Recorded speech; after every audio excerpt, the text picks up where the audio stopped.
All right, I'm at the summit of Balsam Lake Mountain, which is in the Catskills. Left the house in New Paltz around 9 o'clock this morning.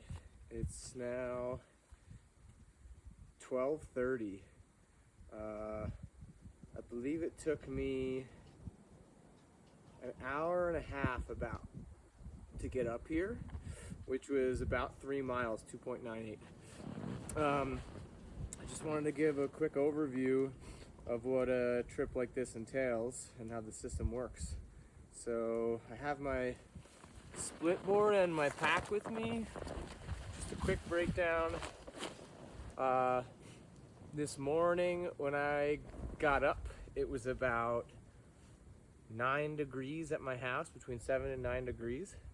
And by the time I got to the parking lot, the thermometer on my car said it was 0 up here in the Catskills. So pretty cold, but my layering system is simple for the climb because I stay warm. Just a pair of waterproof bibs, merino wool, like long joggers, kind of like a long underwear, merino socks, my regular resort snowboard boots. I was wearing these gloves, like a neoprene style, relatively warm but thin base layer glove for the climb up. You'll see here I had my Black Diamond Z poles, so these fold up, and I'll fold them in a moment. The other one is my tripod. Fold up and go right in my pack, so those are nice. But you need them for the skinning portion of split boarding, which I'll get into.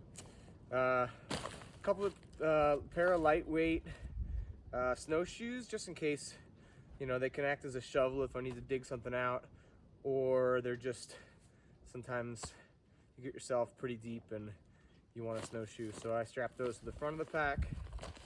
In the little accessory pocket is just an inhaler, my asthma inhaler, and my car key. And then I'm wearing this because this hand got cold, mittens for the way down, like lobster style mittens, so they have some dexterity. I might wear the base layers under them because it's pretty cold. 2 jugs of water. One of them, this one has electrolytes and powdered carbohydrates. I need to stay carbed up for long days out like this, otherwise my energy depletes quickly. So, and regular water, and in this is a water filter. So this has water from the house, but if I came across the stream and I needed more water, this has a filter. I could drink any water from the mountain out of. Soft flasks, so they collapse when they're done. And then a lightweight wind layer. It's also waterproof. It's a rain jacket, but it's super light. And right now, which I'm gonna put on, my lightweight puffy jacket. It's a pullover. So I gotta unzip it here. And that's easy to get on. It's got a big wide zip.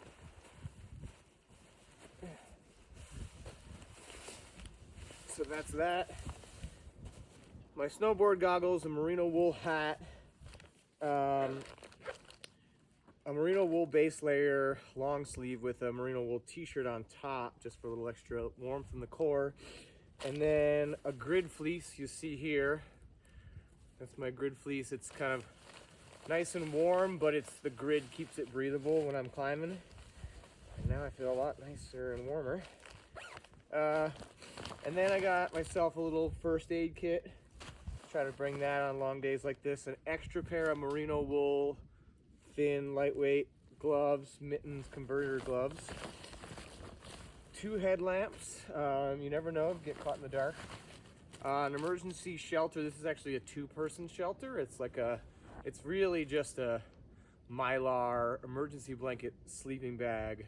It's actually for 2 people, but it would be good for today if I needed to bring my pack in. If anything happened, I wanted to bring all my stuff in and keep me warm. And then my split board repair kit. So sometimes pieces bust off. It's got a tool that folds out, screwdrivers and stuff, and then extra parts for the bindings and such. So that's what's in there. I may even put the rain jacket on, but not quite yet. Okay, and then goggle sock just to protect the goggles if they're in the bag. I have a little more water here.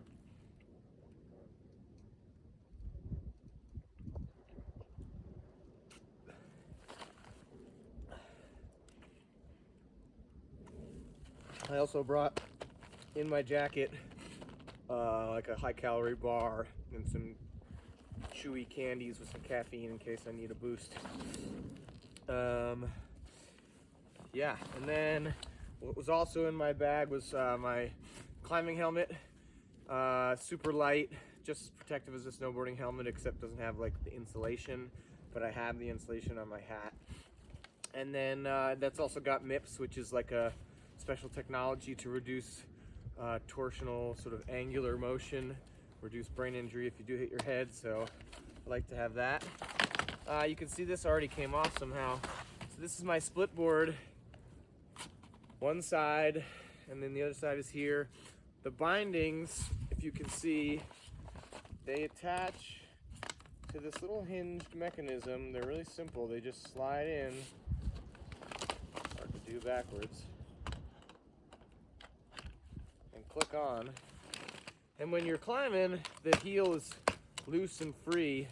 It also has a lifter bar so that when you're going uphill, if you're going up a steep hill, imagine the hill's this steep, your foot doesn't have to go all the way back down, your heel doesn't have to drop, so it just reduces a bit of fatigue. And then you put those down. Sometimes the terrain undulates, you'll be going up for a while, and then you start going down on the trail, and so you gotta manually pull them up and down. It's a little pain, but they're nice. Slide the binding off, and then you'll see on the bottom is the skin. So this skin is two-way, as well, rather one-way. Sort of got a hair where the hair is, facing this direction, so that when you're climbing, the hair grips the snow, keeping you from sliding down, but then it slides nice going forward. So it's grippy like this and slides like that. So when you're done climbing, you pull the skins off. They just come off. They have like a sticky, sort of re-stickable glue. Pull those off, and you fold them up. You can stick the glue to itself. It comes undone, and you roll them in your bag. So that's one side. And then I'll do the other side real quick. Oh, there it goes. That came off.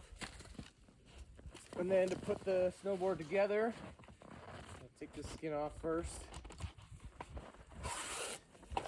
Try to keep the snow off the skins, because otherwise they don't stick to the board very well, and they get loose, and they kind of flop around under you while you're skinning and skiing, and then they fall off, and it's a pain. Okay. And then quickly match up your nose and tails. And if you look, there's these two brackets. These brackets allow you to slide it together. It's kind of hard to do. Show on the camera. You're gonna match them both up, one on either side, slide them together, and then close that bracket. It clamps them together. Now that's not super rigid as it is. There's also a tail and nose little clip that kind of keep them from flopping around. They click on. And then what really keeps the snowboard torsionally stiff is when you slide the binding on, it slides down to these two pucks that have these channels, and that locks on and that keeps the board really stiff, and you do that with both sides. So what I'll be doing is I'll be checking my map, finding the best line down back to the trail. There's the board. And yeah, and then I'll be going down as far as I can until the trail flattens out so much that I can't, the snow keeps me from going downhill. And then I'll break the board apart and skin out back to the car. That's how it works.